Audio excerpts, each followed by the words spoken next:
Bismillahirrahmanirrahim. Assalamualaikum warahmatullahi wabarakatuh. Pemirsa sekalian, sekarang ini kita kedatangan tamu dari Prime Channel. Nah, ini apa sama Bu Ira? Lengkapnya siapa sih, Bu? Ira Niasari. Lengkapnya. Asli mana? Asli Jakarta. Oh, Jakarta. Terus di Boyolali? Di Boyolali sekarang ini baru 6 bulan. Oh, baru 6 bulan. Baru 6 bulan. Kalau suami? Suami asli Boyolali. Jadi bareng sama suami. Suami dulunya juga di Jakarta. Aslinya ya Boyolali, tapi kita tinggal di Jakarta. Oh, baru 6 bulan ini memang pindah ke Boyolali. Pindah ke Boyolali. Gimana rasanya tinggal di Boyolali? Ya, menyenangkan juga. Banyak tantangannya. Tiap hari minum susu ya? Minum susu. Ini yang satunya ganteng. Mas siapa namanya? Bayu, Pak. Mas Bayu. Mas Bayu nama lengkapnya siapa? Bayu Gumilar. Kalau Mas Bayu tinggal di mana? Saya di Kartosuro. Kartosuro. Iya. Tiap hari pulang ke Kartosuro. Iya, tiap hari bolak-balik. Posisinya apa nih di Prime Channel? Untuk di Prime Channel posisi saya event manager. Event manager. Ya. Bu Ira. Iya. Prime Channel ini kan sudah beberapa waktu di launching. Iya. Apa sih Prime Channel itu? Prime Channel itu sebetulnya perusahaan yang bergerak di bidang konsultan pariwisata, lalu kita hotel management juga, event management dan in-house training.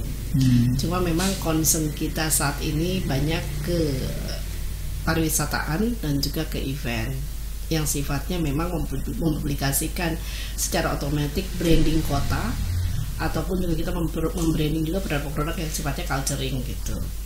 Idenya bagaimana bisa sampai dapat tema itu gitu loh? Iya, sebetulnya idenya karena passion saya kan memang di dunia pariwisata.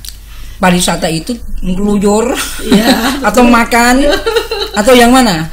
Hampir semuanya ya. Iya, jadi dari sanalah munculnya sebenarnya ide-ide yang saya pikir bahwa Boyolali sendiri ternyata punya potensi yang sangat bagus. Ketika saya melakukan riset selama 3 bulan. Sebentar, sebelum lebih lanjut. Ya. Tisnya ketika nut itu apa sih? Tempat atau makan di mana? Ya, tempat. Di mana? Waktu itu saya berangkat pertama kali ke Selo. Selo ya. Selo itu antara Merapi dan Babu. Ya, jadi betul. Sorry, saya harus jelaskan karena beliau ini asli Jakarta. Ya, Selo dan Merian. Iya. Aduh, Merian itu yang di kaki Gunung Merapi, Pak. Iya. Oh. Jadi yang sisi Merapi. Iya. Oke. Terus dapat wangsit apa? Ya, jadi setelah saya beberapa kali ternyata karakter dari kota Kabupaten Boyolali ini ternyata memang lokasi wisatanya banyak ke area yang sifatnya pegunungan, alam dan yang lain gitu. Yang sebenarnya bisa menjadi ikon dari Kabupaten Boyolali juga gitu. Dari beberapa lokasi yang saya lihat hampir di 6 kecamatan pada waktu itu ketika saya melakukan riset. Nah, ternyata potensi-potensi wisata alamnya sangat luar biasa gitu. Riset yang dilakukan apa sih? Yang pertama, yang pastinya satu, ketika saya melihat sebuah potensi dari setiap lokasi yang ada. Ini kira-kira kalau memang untuk difungsikan sebagai sebuah destinasi wisata, langkah selanjutnya seperti apa pada waktu itu. Lalu yang pertama pasti potensi alamnya juga, lalu dari demografinya juga, terus dari market opportunity-nya, terus market opportunity yang sifatnya adventure itu banyak. Gitu loh. Itu sangat banyak. Dan sekarang ini juga banyak sekali juga komunitas yang sudah mulai anti mainstream, di mana mereka lebih memilih alam untuk bisa masuk ke dalam programnya mereka gitu. Nah, jadi dari sanalah muncullah itu untuk ide bagaimana mengembangkan potensi wisata yang ada di Boyolali. Kalau kemarin Boyolali cuma dilewatin gitu ya, dilewati saja kan? Ya, kota transit ya. Kota transit.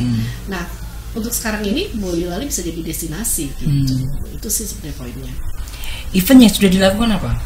Kalau event kemarin karena emang kita ada kendala pandemi ini, lockdown ya. Ya, jadi ada beberapa event yang kita batalkan. Seperti yang kemarin itu Roadshow Ramadan otomatis kita cancel. Dan untuk yang sebenarnya mau kita laksanakan itu yang Olimpiade Bahasa Inggris se-Jateng DIY. Itu karena pandemi juga kita undur untuk tanggalnya. Gitu. Ya. Jadi kalau sepengetahuan Bu Ira, ini kan baru datang ke sini, jadi mungkin belum mengerti Boyolali secara keseluruhan. Tempat mana yang menarik? Yang sekarang, yang paling menarik dari yang pernah saya datangi sampai saat ini sih, sampai saat ini ya masih di Selo ya. Selo ya. Ya masih itu ya, karena sudah tertata sebetulnya kalau Selonya. Diajak jalan-jalan. Sebenarnya gue udah sering jalan-jalan sama Iya. Tapi ini di dalam benaknya masih Selo gitu. Iya. Padahal selain itu banyak banget. Itu dia, itulah. Tapi yang- memang masih berkesan di sini itu masih Selo. Ya, Iya. karena Sesek pertama tak. kali kan. Kita tanya, kenapa kok sampai saat ini masih Selo yang Iya. ada di sini? Karena gini, sebenarnya lokasi yang sama dengan karakter tempat yang sama itu banyak. Seperti tadi saya katakan, ada di Merian, ada di Celuntang, ada di Ampel, ada di Cepongko. Ya, ya, Nah ya, itu ya. semua sudah saya lakukan riset. Tetapi yang saat ini menurut saya masih sudah mulai tertata dari sisi homestay-nya, dari lokasi kulinernya, terus lokasi alam-alamnya, mereka sudah tertata gitu. Hanya tinggal bagaimana memanage fungsi-fungsi yang sudah ada menjadi fungsi yang lebih terpromosi dan terpublikasi untuk market. Nah, sementara kalau yang lain di beberapa memang betul tempat-tempat yang lain cukup indah, banyak dan bagus gitu. Tapi memang belum tertata secara proporsional untuk potensi destinasi gitu. Jangan-jangan karena lembah di antara dua gunung. Bisa jadi. Iya. Dari Selo itu memandang ke Merbabu dapat, ke Merapi dapat, sedikit Gunung Sindoro ya. Ya, Gunung Sindoro juga. Sindoro dapat, dan lalu lintas dari tahu SSB Bu. Yes, Solo, Solo. Semarang, Mhm. Solo Selo, Iya, M-nya Magelang. Boyolali. Boyolali. Ini daerah segitiga emas. SSBM ya, jadi Iya, kayak gitu SSBM. lebih luas lagi. Jadi kalau mau Magelang itu melewati Merapi, Merbabu itu kan juga enak. Iya. Pemandangannya dapat, cuman memang menanjaknya itu agak panjang. Lumayan. Bu, Ya. gini, kira-kira menurut Ibu yang bisa digarap pertama, prioritas satu, Ya. apa tuh? Untuk prioritas satu yang pastinya untuk sebagai supporting dari bisa mendatangkan pengunjung ya, mendatangkan market. Itu pasti ada ikon ya. Boyolali harus punya ikon. Iya. Misalkan ada ikon lokasi wisata. Ya mungkin saat ini ada Semuncar sebetulnya. Semuncar. Ya, Semuncar itu juga luar biasa sekali. Cuma memang belum tertata secara proper gitu ya, secara maksimal. Lalu yang keduanya pastinya Tapi Semuncar itu kan masih baru. ya itu masih baru sekali gitu. Belum nyaris belum kesentuh ya. Belum kesentuh. Oke. Jadi itu potensinya sangat Itu besar. potensi sangat besar. Oke. Lalu yang kedua, sebetulnya kan sekarang ini juga sudah ada menara-menara, 3 menara gitu yang simple ya, 3 menara yang di pusat kota atau yang di Borobudur ya, yang menara Di alun-alun. Oh, alun-alun utara. Iya. Itu juga sebenarnya bisa jadi salah satu daya tarik. Saat ini masih jadi tempat lewat aja, Ya, lewat itu berhenti dia. sebentar, foto. Ya, itu dia. Jadi tempat destinasi itu belum. Ya, itu dia. Inilah Cek PR sama kalau kita. sore datang nongkrong, Ya. maghrib pulang. betul. Terus pusat kuliner yang memang perlu sudah mulai ada area kuliner yang harus mulai diekspos, termasuk juga oleh-olehnya. Nah inilah yang sekarang sedang kami lakukan bersama-sama. Kita sedang melakukan riset sekarang ya untuk frame vacation. Lokasi-lokasi mana sih yang sebenarnya bisa efektif tanpa harus investasi dulu, tapi sudah ada, tinggal dioptimalkan, kan Oke. gitu kan? Itu yang sekarang kita lakukan. Lalu juga kita lagi lakukan juga untuk frame kuliner. Nah kita sedang memilih juga tempat-tempat makan yang memang bisa dijadikan sebagai tempat nongkrongnya kaula muda lah, atau tempat visit Kamu orang gitu. Iya, era milenial lah sekarang. Kita cari tempat-tempat yang proper buat Ya. nongkrong di Boyolali. Ini event terdekat. Oke. Kita tes Bu Ira. Ya. Karena orang Jakarta. Iya, gimana Pak? Makanan khasnya Boyolali apa Bu? Soto selalu langsung soto. sama sambal tumpang. Nah, Sambal itu. tumpang? Iya. Sebentar, ini lidahnya konslet atau gimana? Kan orang Jakarta, jadi peralihan dari Jakarta ke Iya, Boyolali iya. cepat menyesuaikan. Gimana caranya Bu? Ya karena menikmati, Oh. menikmati apa yang ada. Jadi ketika oh saya di Boyolali, saya harus tahu apa sih sambal tumpang itu gitu ya. Wah ternyata sambal tumpang enak gitu ya. Saya jadi suka tuh sama sambal tumpang. Ya, berarti memang beliau ini riset betul gitu loh. Berarti nggak main-main, dia tahu persis sambal tumpang, sotonya yang favorit apa Bu? Saya sih sampai sekarang masih soto seger mau giem. Tempenya kriuk-kriuk. Yeah. Oke. Kalau apa event yang paling dekat akan dilakukan apa nih? Kalau event yang paling dekat kita mau buat workshop UMKM. Workshop. Karena sesuai yang Bu Ira bilang tadi, karena kita juga mau buat pusat oleh-oleh. Jadi kita mengumpulkan UMKM yang sekiranya bisa bergabung memajukan oleh-oleh di Boyolali. Oke. Nah, kalau oleh-oleh Bu, nah, kita tes lagi. Iya. Yang sudah istilahnya masuk ke benak apa oleh-olehnya?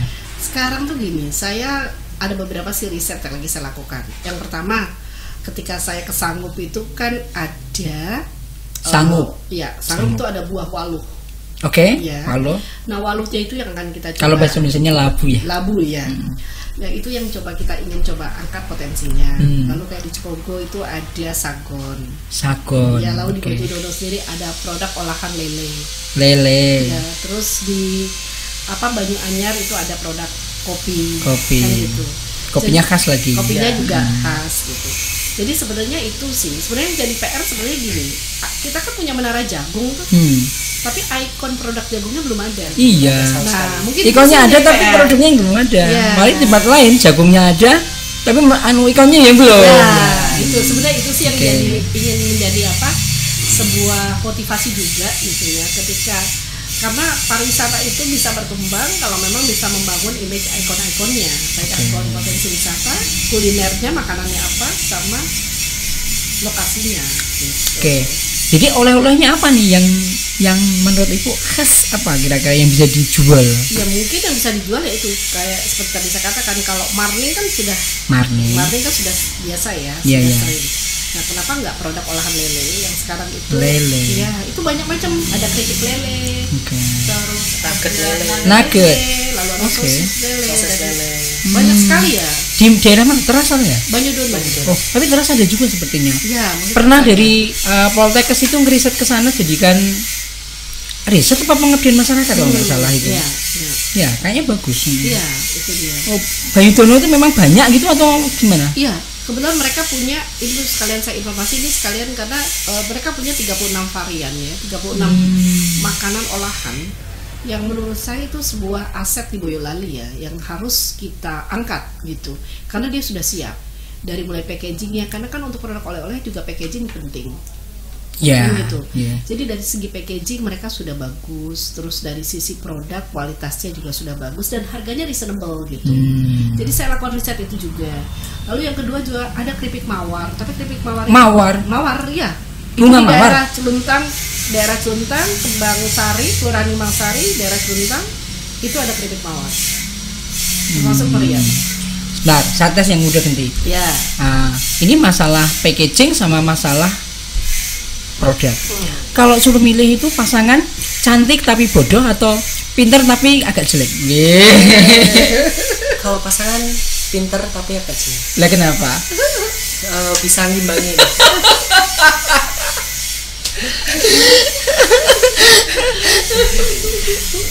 Jawabannya anak muda banget. Kadang-kadang ada yang terperosok pilih yang cantik tapi agak bodoh. Oke. Nah, oleh-oleh tadi ya, oleh-oleh sama kuliner. Kalau kulinernya yang tadi kan ini Bu, yang di Banyudono itu kan ngelompok. Itu satu desa gitu atau gimana? Enggak, perorangan. Oh, perorangan. Iya. Tapi Ibu menemukan nggak misalnya dalam satu lokasi itu punya sentra apa gitu, ada nggak? Iya, ada. Apa tuh? Ya, kita sudah ada ya. Jadi emang beberapa yang itu home industry pribadi, ada yang per kelompok. Apa itu misalnya? Kalau ya kemarin itu waktu kita riset yang untuk workshop UMKM itu olahan pepaya. Pepaya. Satu kelompok. Nah, dijadikan apa tuh? Kecamatan Mojosongo. Mojosongo. Ini dijadikan apa? Itu manisan, masuk keripik pepaya. Sama dodol. Dodol. Wow. Oke. Di Teras itu ada juga yang satu kampung itu keset apa bahan dasar hijau, jadi sapu, jadi keset, jadi apalagi pokoknya bahan dasarnya itu. Kayaknya memang Boyolali ada yang ngegrup gitu itu banyak juga. Yang memang kita mau coba rangkul mulai dari souvenir, kulinernya yang untuk pusat oleh-olehnya, dan juga ya mungkin rekomendasi yang seperti tadi. Oke, potensinya banyak.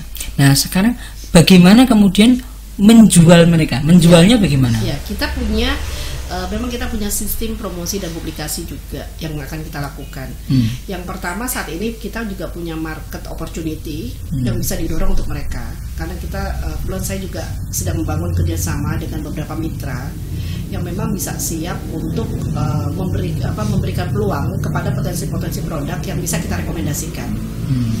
Lalu yang keduanya, kita punya program aplikasi baru saat ini.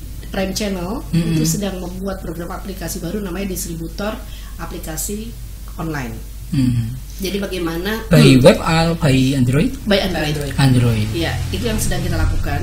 Lalu kita juga sedang membuat program untuk yang namanya Prime Shop online, gitu ya. Jadi Prime Shop online seluruh mitra-mitra. Stop, belum saya ke sana. Sebenarnya backgroundnya ibu apa sih? Saya backgroundnya business management. Oke, wajar lah. Lanjut Bu, lanjut. Jadi tadi sudah sampai ke aplikasi. Silakan lanjut. Gitu. Saya penasaran masalahnya tadi. Ya, jadi dari sana kita mencoba dengan tim IT, Bayu, saya dan tim IT kita coba merumuskan bagaimana teman-teman produk yang sudah memang siap untuk diekspos, dipublikasi dan dipasarkan, kita juga harus punya wadahnya untuk bisa mempromosi mereka gitu. Pertama, saya udah punya tim khusus yang memang menangani sosmed dan khusus untuk buying online gitu. Jadi memang satu orang handle itu saja. Kalau kita mau menjual secara digital marketing. Nah, secara offline-nya kita buka kepada akses-akses network. Ya, contohnya mungkin dengan nantinya kalau sudah berjalan travel agent, kita bisa memperkenalkan produk ke tempat kita. Lalu juga kita bukakan market opportunity yang mungkin bisa menampung produk mereka dengan sistem yang sangat efisien gitu. Itu sekarang yang sedang kita lakukan. Oke. Ada berapa istilahnya kelompok atau personal begitu yang sudah bergabung? Yang lele tadi. Lele. Terus ada juga yang tahu susu. Itu juga di Mojosongo. Tahu susu. Ya, tahu susu. Apa tahu susunya itu bukan dari yang kedelai tapi dari susu asli. Itu luar biasa, enak. Susu sapi. Wah, kayaknya belum nyicipi nih. Itu. Tadi nggak dibawa. Besok kita kirim ya. Terus juga ada yang snack kecil. Terus kayak stick cheese itu. Jadi kayak stick itu tapi keju. Itu juga ada. Gitu ya. Saya juga pernah kemarin dikirimi sama kita nyebut Gojek aja deh. Jadi manajemen Gojek itu ngirim saya pizza. Tapi ternyata saya pikir itu dari Solo, ternyata dari Bayudono. Iya, maka itu. Nah, saya itu penasaran. Di Bayudono ada pizza. Jadi itu lokal gitu loh. Dan rasanya enak gitu loh. Gimana bisa ini? Yang ngirim dari manajemennya. Keren. Makasih Bu. Bu Arum Prasojo, makasih. Jadi memang produk-produk yang di Boyolali itu unik-unik dan beda dari yang lain. Jadi di luar kita awalnya belum bisa jadi kayak gini, tapi tiba-tiba bisa jadi kayak gini. Contoh susu yang tahu susu itu tadi. Biasanya kan kebanyakan tahu susu juga dari kedelai. Iya, tapi ini benar-benar dari kalsium susu. Wah, sapi. Itu dari mana itu? Itu Mojosongo. Mojosongo. Itu perorangan atau itu perorangan? Ya. Maksudnya dalam satu UMKM gitu? Iya. Perlu kesana nanti. Iya, kita akan expose teman-teman UMKM yang memang sudah punya potensi produk. Jadi dalam arti kami mengadakan workshop bukan hanya sebatas setelah itu workshop selesai, tapi ada kelanjutannya bagaimana memberikan mereka, membranding mereka, mempromosikan mereka dan juga memarketkan mereka. Boyolali itu kan luas. Sudah berapa istilahnya kecamatan mungkin yang didatangi atau di riset gitu? Di riset sudah hampir 12. 12 dari 20. Kalau yang 12 itu karena dekat atau karena ketertarikan atau karena apa? Yang 12 itu sebetulnya bukan karena dekatnya juga, tapi karena memang ada potensi. Gitu. Jadi dari potensi itu Karena gini, potensi itu ada yang bisa memberikan kepada kita potensi lokasi wisatanya. Lalu ada juga yang memberikan kepada kita potensi dari produk-produk unggulannya. Lalu juga ada yang memberikan kepada kita potensi dari budayanya. Sebetulnya yang akan kita expose tidak hanya destinasinya saja, tetapi juga dari mulai produknya yang ada, culture budayanya yang ada, mana yang bisa kita dorong untuk menjadi satu ini ya, jadi menjadi satu ikon. Oh, berarti kalau misalkan di sini ada destinasi wisata, lalu juga di sini ada kelompok budayanya, lalu ada kelompok makanan-makanan khasnya, dan dari sana lah baru bisa kita kemas menjadi packaging gitu, promosi tourism of packagingnya. Ini saya terpesona sama orangnya atau karena programnya ya? Keren ya. Nah, kalau yang tadi yang sudah, kalau yang belum, kira-kira kesulitannya dari yang belum ini apa Bu di kecamatan? Yang belum itu karena mereka sendiri belum mempunyai program untuk pengembangan destinasi wisata ataupun desa wisatanya. Jadi paling tidak mereka masih fokus kepada peningkatan pemberdayaan masyarakat atau infrastruktur. Jadi kalau untuk lokasi-lokasi wilayah yang masih fokus ke sana, saya tidak memberikan dulu pressure untuk mempersiapkan gitu. Jadi paling nggak kita sharing dulu. Ketika saya sharing dengan mereka, lalu saya berikan gambaran tentang bahwa aset desa itu sangat penting gitu ya. Selain infrastruktur, aset desa juga sangat penting, terutama untuk desa itu bisa mengembangkan potensi wilayahnya gitu, yang suatu saat nanti akan bisa bermanfaat juga untuk masyarakat banyak gitu. Bagaimana caranya Ibu melakukan pendekatan persuasif terhadap mungkin warga atau mungkin pemerintah daerah setempat? Iya, atau biasanya saya memang selalu sowan dulu ke kecamatan. Saya sowan dengan pihak kecamatan, lalu dari sana kami diskusi. Terus setelah dari hasil diskusi ada rekomendasi. Nah, dari rekomendasi itulah saya biasanya sowan lagi ke tingkat desa.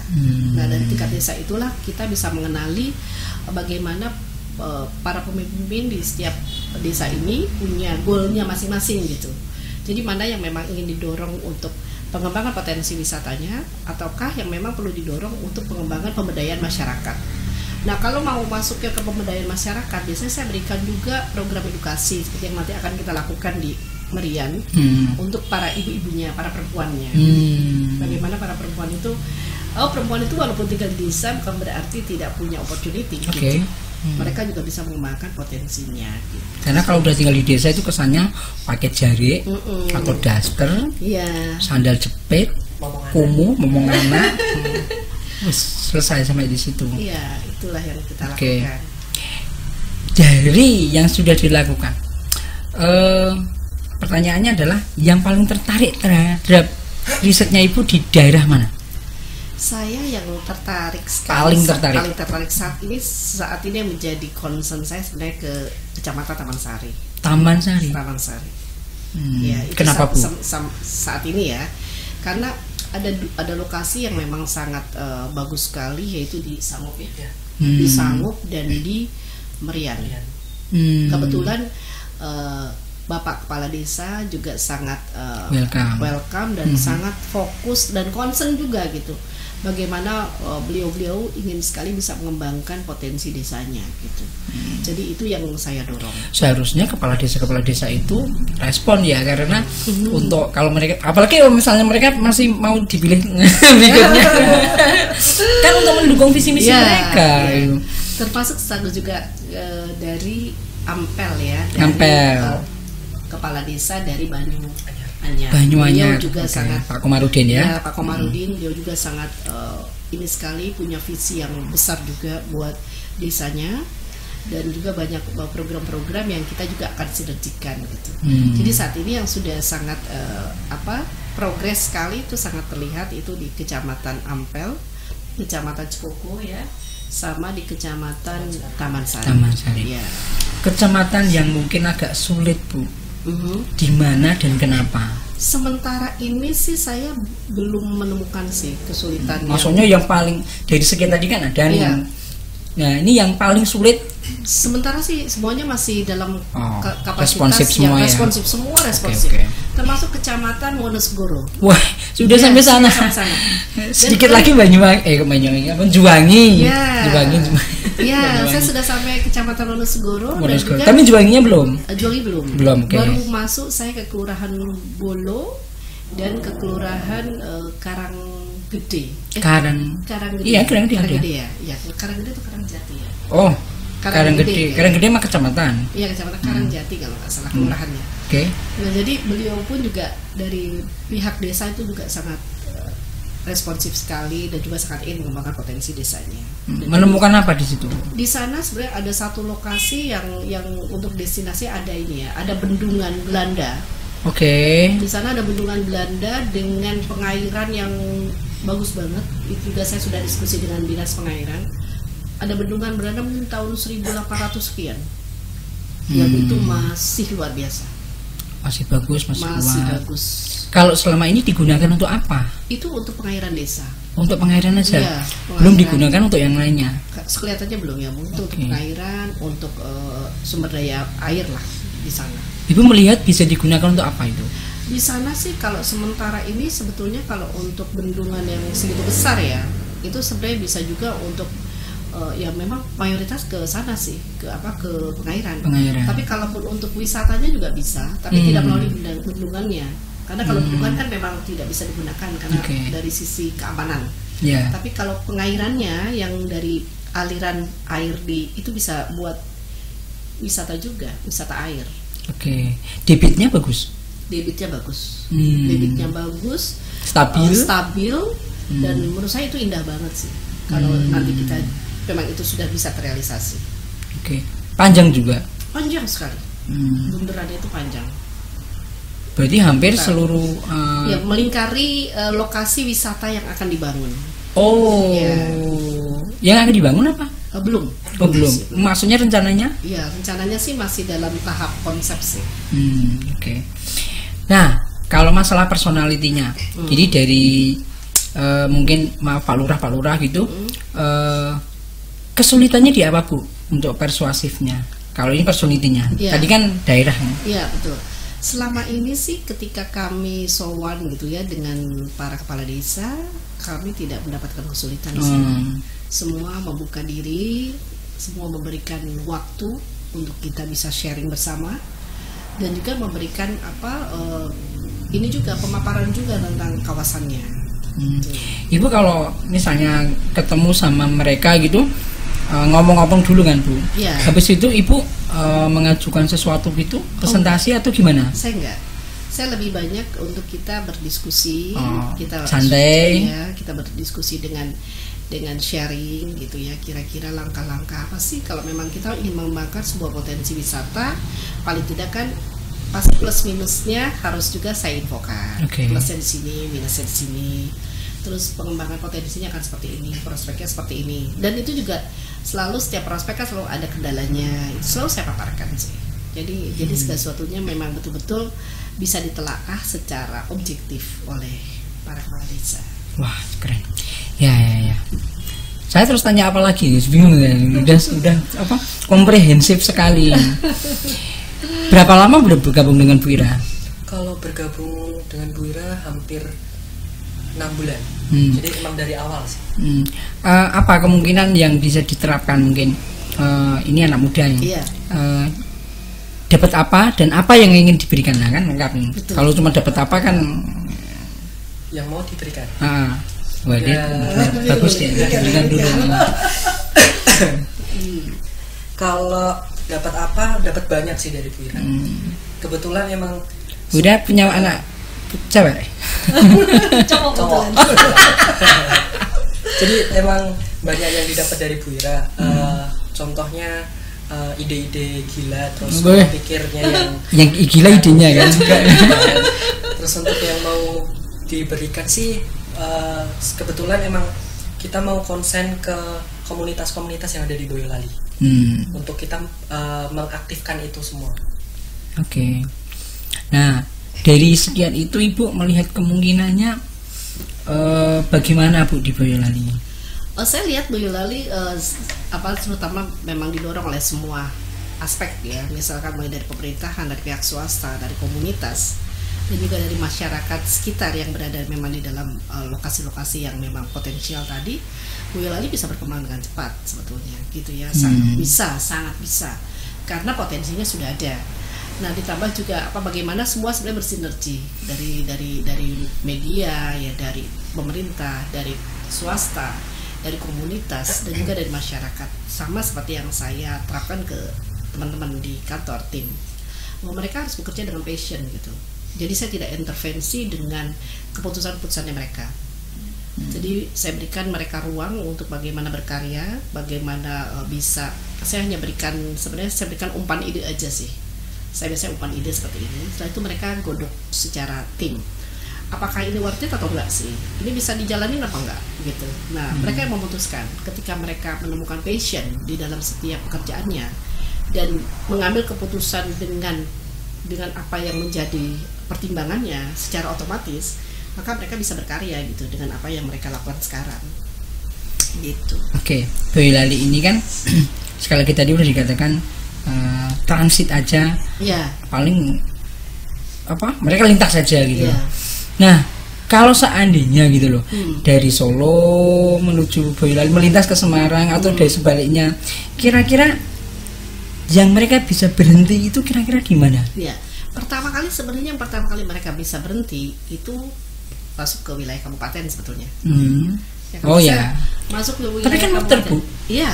Jadi pertama kali sebelum kalau dari Solo, kalau mereka mau langsung berhenti itu bisa di kuliner sebenarnya. Pusat kuliner kan di sepanjang Jalan Pandanaran kan banyak kuliner sana ya. Termasuk ada oleh-oleh juga di sekitar itu. Untuk itu. Lalu dari sana mereka bisa muter langsung menuju wilayah kabupaten. Sebenarnya kawasan kabupaten di Kabupaten Boyolali itu kan sangat tertata. Sangat tertata dan juga banyak objek sebetulnya di sana. Di kabupaten kan banyak objeknya. Nah, sebenarnya itu yang bisa dilakukan. Tapi sekarang yang memang diperlukan adalah pertimbangannya bis pariwisata itu apakah sudah boleh secara regulasi diizinkan untuk bisa masuk ke wilayah kota. Karena jika kenapa hanya dilewati? Karena mereka belum masuk ke wilayah kota, belum memperkenalkan wajah Boyolali secara penuh. Gitu. Sekarang gini, jadi kalau misalnya ada bis wisata itu mereka kan pasti ada tujuan beberapa tempat sini. Betul. Salah satunya nanti wisata belanja, wisata kuliner pasti. Betul. Nah, sasaran utamanya kalau misalnya di Boyolali itu apa? Yang pertama sebenarnya sasaran utama Boyolali itu ada wisata budayanya juga sebetulnya. Misalkan contohnya gini, pertama kali kalau kita membuat paket contoh kita bikin paket nih. Kita bikin paket ketika mereka datang pasti kan harus cari penginapannya. Penginapan yang ada di Boyolali. Nah itu kan juga harus dipertimbangkan. Gimana mereka bisa. Tapi itu siap ya Bu ya sekarang? Ya mudah-mudahan sih sudah siap. Daripada kita riset ya sudah ada 3 hotel kalau nggak salah yang siap Heritage, Boyolali Indah sama Pondok Asri. Pondok Asri ya. Pondok Indah. Enggak krusek ya?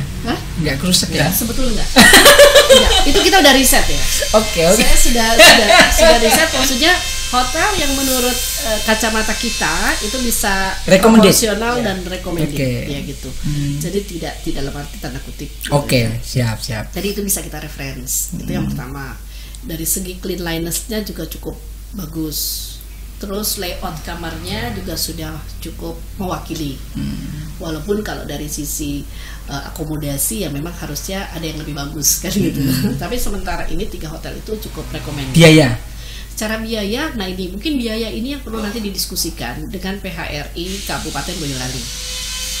Bahwa sekarang ini memang harga, kalau misalkan teman-teman travel agent yang membuat paket itu masih punya kendala dengan harga. Itu sebetulnya. Nah, jadi kita perlu diskusi dengan dari PHRI Kabupaten Boyolali bagaimana untuk program-program paket ini itu dengan harga yang reasonable. Kalau misalnya berdasarkan ininya kelasnya ya. Kalau misalnya bintangnya bintang 2 ya kan sudah ada rate-nya sebetulnya. Sudah ada fixed rate yang memang harus dimasukkan ke situ. Jadi nggak bisa harga bintang 2 jadi bintang 4 itu nggak bisa harganya. Kan gitu ya. Kan gitu kan. Atau hotel yang non bintang. Hotel yang non bintang tapi memang cukup mewakili misalkan. Oke. Nah itu pun harus dengan harga yang reasonable. Oke. Jadi agar teman-teman dari komunitas ataupun travel agent ataupun kita ya merekomendasikan, kita bisa minta mereka membuat kontrak rate gitu. Sebenarnya sih itu harus mungkin itu yang memang perlu di sharing. Itu dari sisi hotel. Dari sisi tempat kuliner Boyolali juga banyak. Mau ngopi ada Kopi Juos ya. Kan itu. Mau iga ada iganya Pak Wit. Itu ada soto juga ada. Sambal tumpang juga ada. Sebenarnya banyak sebetulnya. Tapi tujuan utamanya dulu. Ya. Jadi tujuan utamanya misalnya kita ke Borobudur itu. Nah kalau begitu dari Borobudur baru nanti samping-sampingnya itu ada. Nah kalau Boyolali tujuannya utama itu kira-kira gimana? Yang sudah siap seperti yang saya katakan, yang sudah siap saat ini lokasi yang sudah siap untuk kawasan kan yang Pak Bam info kawasan ya. Bahwa ketika orang mau datang ke destinasi sudah ada supporting kuliner dan yang lain. Ya sementara ini masih selo gitu. Ya selo. Sementara ini masih itu. Kalau Telatar bagaimana? Telatar juga sebenarnya bisa ya. Telatar bisa masuk, tetapi saat ini kan Telatar baru dalam satu aspek aja wisata air ya. Iya. Baru wisata air dan juga dia lebih fokus ke kuliner sebetulnya. Nah itu sebetulnya. Jadi kalau tujuannya cuma kuliner mungkin di Telatar bisa recommended. Tapi kalau mau ada destinasi dengan ada tempat, ada homestay-nya, ada lokasi gunung yang mau dilihat, ya selo masih menjadi objek pertama sebetulnya. Pembicaranya menarik. Kayaknya sih ini perlu beberapa semester ya. Semester atau episode atau season atau apalagi istilahnya. Kayaknya masih butuh pembicaraan lebih panjang, lebih detail, dan mudah-mudahan cita-citanya Bu Ira dan kru bisa terlaksana. Boyolali bisa jauh lebih baik lagi, dan nanti sekali lagi Boyolali bukan hanya targetnya. Boyolali bukan hanya tempat transit atau melintas, tetapi merupakan tujuan atau destinasi wisata. Semoga bermanfaat. Assalamualaikum warahmatullahi wabarakatuh. Waalaikumsalam.